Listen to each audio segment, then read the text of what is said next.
Today I will be making a recipe using only lyrics from the rap game supervillain MF Doom. Doom is infamous for dropping references to food all across his expansive discography, but especially on his 2004 studio album appropriately titled Food. I'm not making just one recipe. No. Not with the grocery store's worth of ingredients I'll have access to. I'm actually going to use Food alone to make a recipe just from that one album. And when our entire review is complete, I'm going to be making a 3-component dinner with everything I've gathered from the discography. This is not a lyrical recipe video. This is a lyrical candlelit dinner for 2. I love you! Before we get too far into this video, I did want to say heartfelt rest in peace to MF Doom.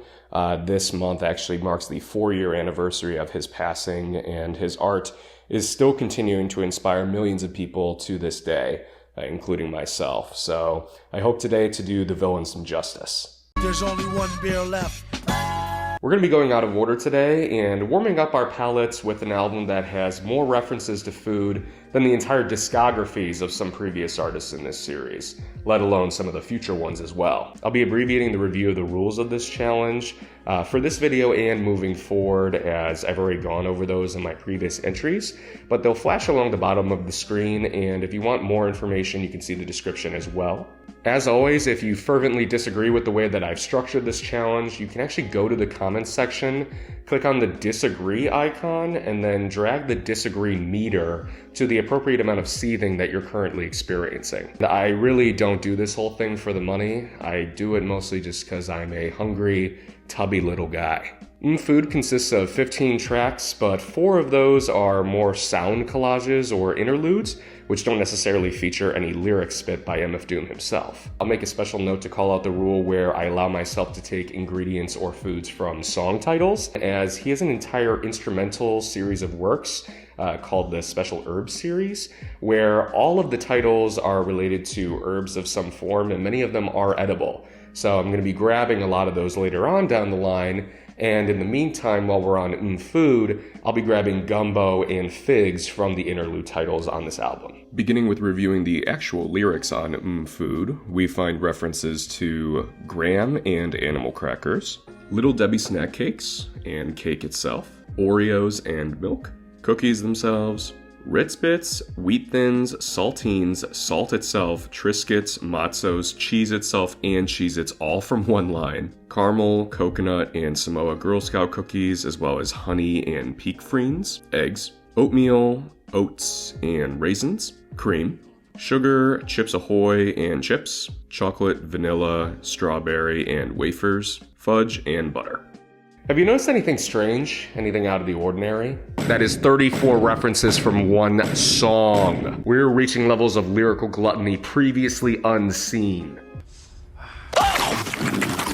Moving on to the rest of the songs on the album yields even more of a bounty, with references to oranges, ginger, beer and ginger beer, beef and chalupas, beef patties, cocoa bread, bread itself, champagne, lard, wine, bologna, Hennessy and cherries, Coca-Cola, goose, juice, couscous, crab, Old Bay seasoning, fish, pomegranate, noodles, ribs and ham, sandwich, salads, nuts, seaweed, veal, ale, watermelon, V8, ragu, shoe pie, pie itself, dough, mellow yellow soda, jello, Carvel ice cream, pizza, and we can't forget knishes. With just this album alone, I counted 79 total unique references to food, with 44 of them being what I consider base ingredients that would be listed in an actual recipe. This means that Food alone beats Kendrick's 71 references and Kanye's 68, which is honestly absurd, and something we may never see again in the unfolding history of this series. Determining what I want to make with all these ingredients isn't as much challenging from a creativity perspective, as I have a variety of meats, recipe staples like butter, milk and cream, things like that to choose from. But I felt like, just like we went out of order with this video starting with Food, maybe we should have a little dessert before our dinner. With the support I've gotten from these videos, I've been lucky enough to come into a little extra cash, and my intention always is to keep improving the content in whatever way I can, put those resources back into my channel for you guys. And that's just more of a mature way of saying, I bought an ice cream machine with YouTube ad revenue. Ice cream alone is obviously really cool, really great, huge fan of that, but I didn't want to overload the ice cream flavor or mix-ins with a bunch of shit that just didn't make sense and then ruin it. So I decided to pair it with a nice sort of warm baked tart, something like a Mad Lib remix on an apple pie a la mode. With that said, our compound dessert from the lyrics of Food will be a fresh fig and pomegranate fruit tart with a creamy vanilla chocolate chunk and toasted coconut ice cream. The ingredients for the ice cream will include Cream cheese, chocolate, vanilla, coconut, milk, sugar, cream, and for the fruit tart we will gather vanilla, butter, white wine, sugar, salt, pomegranate, honey. So with each component combined, this recipe uses 14 unique ingredients from Food. Because I've decided to make ice cream, this recipe will require a little prep work a day in advance to give the concoction proper time to freeze. Doom actually equipped me to follow the recipe provided by the Ninja Creamy Ice Cream Maker manual for standard vanilla, so I'll be following along with that just to nail the consistency down. I'll start by gathering my cream cheese and briefly microwaving to make it whiskable, before adding sugar and vanilla extract and making a frosting looking substance by mixing it together. After that, it's pretty much as simple as adding my whole milk and heavy cream and transferring the combination to the freezing container, but I noticed right away I suck at whisking, so I had to scoop the gloop off the sides of my bowl and re-whisk in the container. I'll carefully transfer this to my freezer and ensure it's sitting even in my drawer before letting it chill for at least 24 hours. With my ice cream having chillaxed for at least a day, I finally deem it appropriate to assemble my ingredients to make my fruit tart. Because we're doing ice cream as a companion piece, I'm not going to prepare a custard or a sweetened fruit filling to place inside the baked tart, but more so let naked fruit pieces lounge atop a slightly sweetened oat-based tart crust to then drizzle with a little honey. I'll begin this process by combining my dry ingredients, which include oat flour, a little salt, and a decent amount of sugar before whisking this up to combine. I am then going to add a clearly unhealthy amount of butter with some vanilla extract and mash everything up until it's crumbly. But like I mentioned earlier, I have no idea what I'm doing when it comes to making tarts, let alone baking, so I encountered some difficulty using my whisk here. The mixture proved to be quite grippy, so I deployed both a knife and eventually my bare hands to wrest my doughy Excalibur out like King Arthur himself. My good buddy Vince from Beijing, China told me to check out this guy named Adam Ragusa since he bakes a lot of stuff, so I stole his tech and used white wine instead of standard water to help moisten my tart dough. This makes a huge difference. With our ball formed, I will use my normal-sized human fingers to press and stretch out the dough to the rim of my 9-inch tart pan, evenly applying pressure around the rim to form a nice shape. I'll pop this briefly in the fridge for around half an hour to cement its form, and in the meantime I'm going to begin cutting up fresh figs and disemboweling a pomegranate for its seeds. Because I can distort reality itself through this curated audio-visual experience, I instantly produce a fully baked tart crust and begin accenting and ornamenting a wonderfully red arrangement of figs and pomegranate seeds, finishing with a pleasant drizzle of honey. Not to toot my own horn or anything, but this looks pretty good to my standards. But maybe that's just because I like things that come in red. And don't worry, I didn't forget about my ice cream, as I made sure to properly toast some coconut flakes up and chop apart some Hershey's Kisses for mix-ins. To convert our flavored ice block into dessert, I'll first have to process the contents alone, loading our high-calorie mortar shell into the chamber and initiating the launch sequence.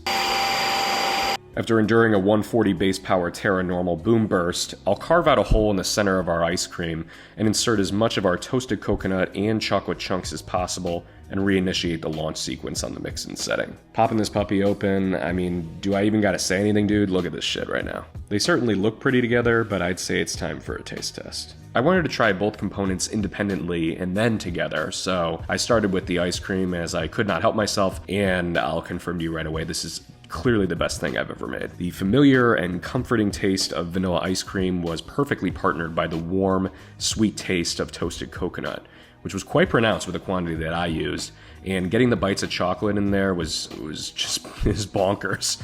I'm getting so hungry. My fruit tart, by comparison, was far lower on the totem pole, but this is likely due to my inability to form a rigid enough crust for the tart, so I could get it to stay together to slice when eating it. As you can see, it like crumbled apart. The flavor was great for sure, so that wasn't really a problem, and the fruit partnered pretty well with it, but the stickiness of the tart crust made it almost mandatory to pair with the creamier, liquidy texture of the ice cream. When combined, they worked in harmony, with only the figs really becoming less identifiable on my palate, but everything else from the cakey tart crust to the bursting pomegranate to the sweet flavors of the ice cream and the coconut worked really cohesively. So I'd say that the ice cream, that's an outright 10 for sure, easy. Fruit tart, probably like a 6.5, and together I'd say that they're an 8.5. Even with food covered, my gluttony for great music and food references is barely satiated, which will be no problem at all, as King Ghidorah, Victor Vaughn, Metal Fingers, JJ Danger, Neruvian, MF Doom has plenty more projects, lyrics, and aliases for us to cover. We're going to start from the beginning, going through every solo or collaborative album that MF Doom has put out over the past almost 3 decades now, but I have 2 quick notes that I want to go over first. 1, I will not go through any of the projects or lyrics from Zev Love X or MF Doom before he was MF Doom during his time with KMD. 2, as I mentioned earlier, I will be using song titles, so I wanted to take the opportunity now to put on screen all of the different instrumental tracks with food-related titles from the Special Herbs series. These ingredients range from normal stuff, like shallots, peaches, and cayenne pepper, to less common but still considered edible items, like wormwood, galangal, and benzoin gum. 44 of these are unique to Special Herbs only, so if you feel that this approach is stat padding, you can just subtract 44 off the monstrous total of references we will have by the end. With all that cleared up, let's get back to the beginning and go over an album that's as old as I am, Operation Doomsday. It was around 6 years after the final KMD album was recorded that Daniel Dumoulin would resurface as MF Doom, dropping a record that would become iconic in the underground hip-hop scene, all while donning a mask similar to Marvel's Dr. Doom. Most fans are familiar with the origin or the idea behind his iconic mask, but Doom himself explained in an interview that he wore this not just to match the theme of being the supervillain, but to bring more attention to the artistry and content of his music and less about who he was as an individual. The mask really represents the whole, like, to rebel against the trying to sell the product as a human being, you know what I mean? It's more of a sound. That same line of originality would lead Doom to explore verses and wordplay that most mainstream rappers really wouldn't think about, which helped produce a wealth of silly but layered food references across nearly every album he's participated on, including his very first one. Food references on Operation Doomsday include Dom Perignon champagne, rosé wine, mint, ginger, butter, cognac, peas, wine, cheddar, goose and juice, clementines, bread, jam, gin and tang drink mix, peanuts and nuts themselves, pork, gelatin, salt and pepper, chicken, dough and Moet and Chandon champagne, brats, Old Number 7, which is a reference to Jack Daniels and Coca-Cola, succotash, Jiffy Pop popcorn, and barbecue. Not content to adopt just one antagonistic persona, MF Doom returned with a new album, Take Me to Your Leader, by King Ghidorah, a new alias inspired by the 3-headed alien kaiju that does battle with Godzilla. Monster Zero himself really only raps across 5 of the 13 tracks on this album, more so contributing in the production and conceptual delivery departments, but where he does rap, we pick up quite a few references to food. With Take Me to Your Leader, we pick up references to butter and cookies, bananas, cheese and bologna, pickles, chicken, oil and curly fries, or just fries, Miller beer, Moet and Chandon again, beer itself, pop rocks, cake, and dough. Vaudeville Villain debuts yet another alter ego for MF Doom, introducing a younger and scrappier version of his Doom character. So I feel that this album is more aggressive, more minimalistic, and I've always been a really big fan of that within the rap that I listen to. It's so hard to pick favorites with Doom, as I'm sure many of his fans know, but I appreciate his variation in style as Victor Vaughn, and also because I get a shout out on one of the tracks on the album. Ranking at the second highest album in food references, Vaudeville Villain references oranges, apples, limes, lemons, lemonade, and Snapple, all in one lyric, chocolate and Crisco, pudding, beef, Fuddruckers restaurant, squash, cognac, soup and Grey Poupon mustard, duck sauce, ducks, soy sauce and soy, Burger King and burgers, that's all from one again, ham, wine, cream, vodka, and specifically Grey Goose vodka, tequila, crawfish, fish itself, and cocktail sauce, Miller malt liquor, liquor itself, and malt itself, like malt powder, Schlitz malt liquor, eggs, pork, jelly, juice, stew, coffee, chicken, cabbage, leeks, honey, nuts, beer, King Cobra malt liquor, Baco's bacon flavored chips, beans, sandwich, pie, toast, Twinkie and dough, barbecue, gumdrops, ices, and chips. While Food and Vaudeville Villain are definitely tied for my second favorite Doom album, I would say that Mad Villainy is indeed Doom's artistic magnum opus. I know that's somewhat of kind of like a mainstream opinion, but I think it's for good reason, because the range of the production and the vibes from this collaboration with Madlib is something that I really genuinely enjoy and find myself putting on the most. I also think that the album art for this album specifically is iconic. I honestly think it's some of the best ever, just because of its simplicity and presentation. And I originally bought the Doom mask that I have on my face right now, the ones that making me sweat my balls off. I bought it as an art piece because of just how dope it looked on this album. But maybe that's just because I have a habit of collecting supervillain masks. Food references from Mad Villainy are nearly equally numerous, with mint, cinnamon, butterball brand turkey, butter, beef, duck, apples, pie, and fries, wine, cheese, Doritos, Cheetos, and Fritos, rum, ice cream and cream itself, dough and cheddar, goose, fish, liquor and beer, Heineken's, milk and honey, bread, juice, Cokie, nuts, Moet and Chandon, Old English malt liquor, Bud Light beer and cookies, jalapenos, Lowry's seasoned salt, freshwater trout, Jack Daniels, scotch and molasses, pie, dough and cake, toast, biscuits, quiche, punch, and chips. Oh, hey dude. You know, while you're here, you should go ahead and subscribe and like the video. That'd be super sweet of you if you did. Thank you so much for doing that. The Mouse and the Mask sees MF Doom teaming up with Danger Mouse to form Danger Doom, just like Danger Mouse formed Gnarls Barkley with spooky goblin person CeeLo Green. This album delivers a quirky and cartoonish energy inspired directly by the late-night programming of Cartoon Network's Adult Swim, with direct references to shows like Aqua Teen Hunger Force, Space Ghost Coast to Coast, among others. Amongst all this tomfoolery, Doom still makes time to chow down lyrically, cannibalizing one of his contemporaries on Sofa King. Outside of rapper Tartar, the Mouse and the Mask's menu includes beef and stew, bread and cognac, duck, pork and capers, ham and burgers, figs and jam, sugar and pie, mangoes, cheese, cream and cream puffs, feta, lard, goose, liquor, crab and Heineken, ricotta cheese, vodka, rum, Guinness beer, pickles, pepper, chicken pot pie and pie, Nahi grape soda and just grapes, beer and Skittles, tuna, pistachios, crystal champagne, mincemeat, hot dogs or beef franks, cake, toast, dough, honey and punch, brownies, munchkin donuts, and margaritas. Doom's final solo studio album, Born Like This, is next up, and he's still delivering that trademark villainous sort of vibe, but this time it's a little bit grittier, it's a little bit more vulgar.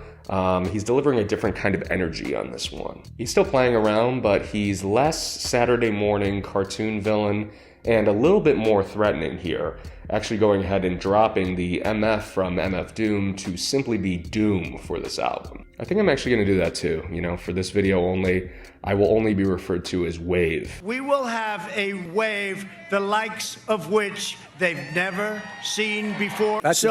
Food references on Born Like This include licorice, ginger, strawberries, beef and stew, spinach, Michaelwave mayonnaise, Wheaties and cheese, fish, Thai iced tea, tea itself, fried rice and just rice, jam, espresso and lattes, pork, candy corn, candy and corn, oil, Cornish hen, beans, heroes, which are the wrong way to say a sub sandwich, and meatballs, pastries, sandwiches, cake, dough and chicken, chips, pizza, and munchkin donuts.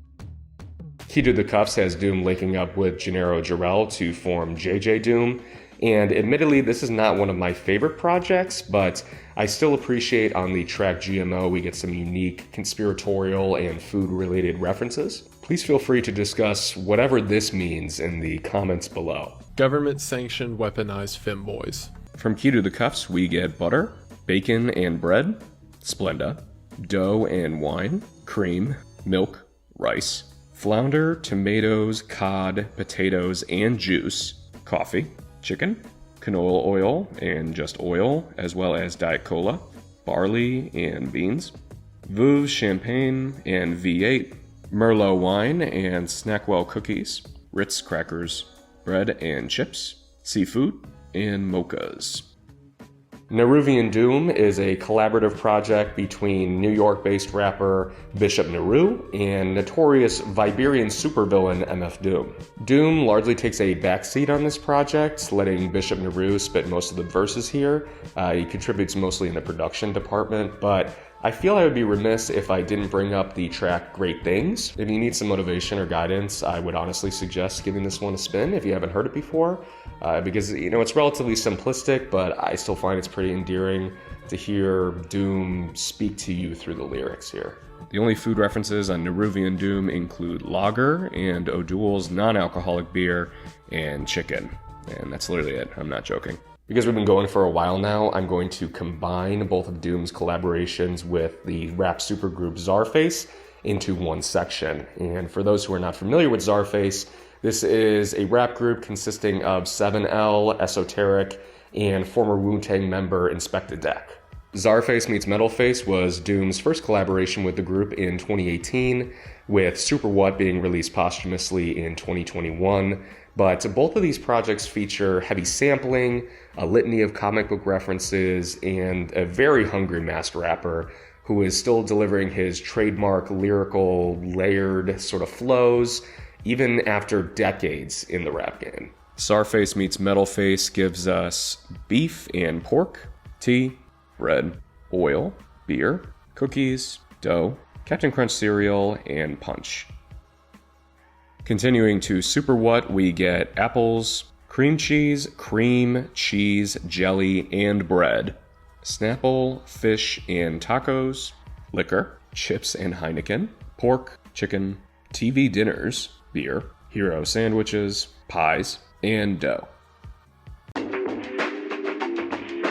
With the absolutely ridiculous amount of lyrics accounted for, it's time for us to do some cross comparisons and tallying to see just how hungry this man was on his entire discography. For unique food references per album, we got 50 from all the song titles on the Special Herbs instrumental albums, 31 from Operation Doomsday, 15 from Take Me to Your Leader, 56 from Vaudeville Villain, 46 from Mad Villainy, 79 from Food, 48 from The Mouse and the Mask, 34 from Born Like This, 29 from Key to the Cuffs, 3 from Neruvian Doom, 10 from Czarface Meets Metalface, and 19 from Super What, which is an absolutely ridiculous amount of food. The final tally brings us to 169 base ingredients and 91 additional food items, like category terms, finished dishes, restaurants, etc. Meaning that MF Doom has roughly 260 unique food references across his entire discography, or around 215 if you don't count song titles. I know some of these ingredients are toss-ups and include some double counting for things like the 4 types of malt liquor brands, but to me it's clear and obvious that MF Doom is our lyrical food champion and will likely be permanently on the throne for the rest of this series. Doom at 260 more than doubles our previous champ Tyler the Creator, who had only 110 references. and makes light work of both Kendrick's 71 and Ye's 68 references. The most popular ingredient across the discography was a tie between beer and chicken, with 13 songs referencing each. MF Doom has lyrically stocked my mental refrigerator, pantry, and freezer with everything from exotic herbs and spices to fresh fruits and vegetables to a striking quantity of meats. So I initially felt a little bit of an analysis paralysis when trying to think of a recipe to do for Doom overall. As a way to give myself a little bit more room to experiment, instead of just cramming a million ingredients into one item, I decided to go with a typical dinner approach. So that's going to feature a spiced and seasoned meat with a few side dishes, such as a nice refreshing side salad, and then also a little bit of a heavier carbohydrate side dish. Though I have not gone myself, I took very loose inspiration from the chicken and waffles dish you can find at Yardbird's Southern Table, both in Chicago, and then they have some locations domestically and internationally. I wanted to incorporate fruit and alcohol without doing another sort of sweet marinade for a meat. And that meat specifically I wanted to be chicken, as it was tied for the most popular ingredient overall. With this inspiration in mind, I decided that today's Doom dish would be a simply spiced air-fried chicken breast with a creamy potato and tomato gratin and a watermelon feta salad. These three components make up 16 unique ingredients from Doom's discography, but I'll let the villain take it away for each of them. White wine, salt, ricotta, tomatoes, potatoes, peppers, salt, peppers, watermelon, feta, all like Lowry seasoning, pepper sticky. I'll begin making my dinner by making some creamy potato and tomato gratin, which starts with slicing my tomatoes, potatoes, and shallots into rounds, and then layering them in my greased baking dish. I will then have to put together the simple cream cooking liquid that will help season and flavor these vegetables, consisting of some Pinot Grigio white wine, some heavy cream, and ricotta cheese, which I will clean the top with my tongue, as no cheese product goes to waste in the Michaelwave household. Seasoning is admittedly relatively simplistic for the mixture with only salt and pepper, and I considered adding saffron, but that shit is really expensive, and I already spent $200 on the ice cream machine for the video, so I decided to cool my jets just this time. With the mixture made, I'm going to pour this over the top of the layered vegetables, ensuring to fill every nook and cranny, before foiling the top and baking around 50 minutes at 375 degrees. Next up is going to be our chicken dish, and I want to get a lot of contrast between the flavors present on the final plate. So as I mentioned, I'm going to put something together with a little bit more kick for my Italian-American taste buds, with a liberal amount of cayenne pepper, black pepper, and Lowry's seasoned salt. Just like any other typical Thursday night, I'm going to properly lubricate my breasts with olive oil before applying my seasoning mix, massaging them for maximum coverage and flavor. I'll do these puppies at 390 for around 18 minutes in my air fryer, flipping halfway through cooking.